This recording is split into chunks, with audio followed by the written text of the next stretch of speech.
been longing for children for years and years, and I had a miscarriage, and that nearly broke my heart.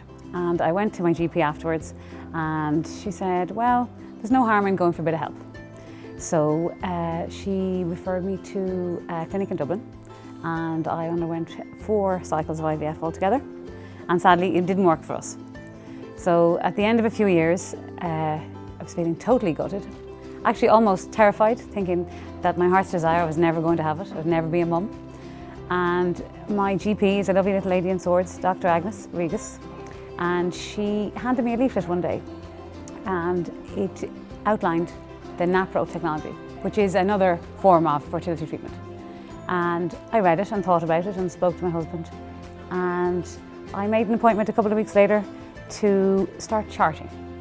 And the NAPRO teaches you to tune into your body to help you conceive. And or with the expertise of the doctors then, they tweak it a little bit to maximise your chances. And after about 9 months then, I fell pregnant with my daughter Elizabeth.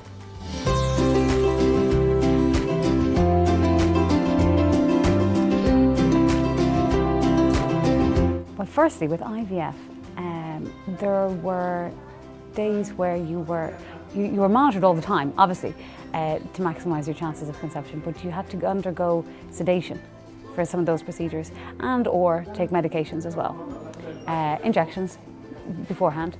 And with the NAPRO, it was a slower process, but it looked at my health overall, my fertility overall, and what I was doing for the months before conception was charting my cycle and or looking at how I could get myself in peak condition for fertility, not just generally good health, but for fertility.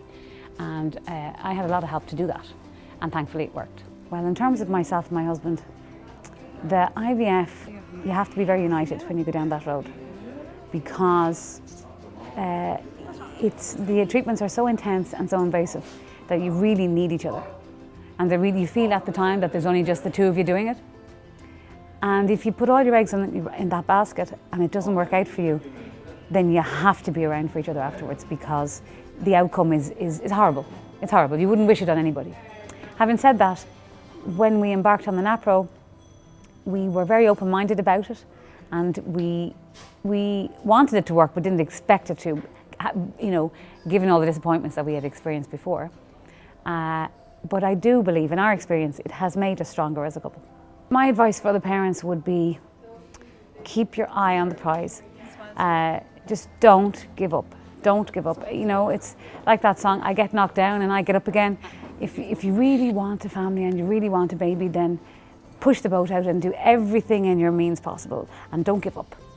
And our happy outcome is thanks to the perseverance of a very good team at the NAPRO Fertility Care Centre.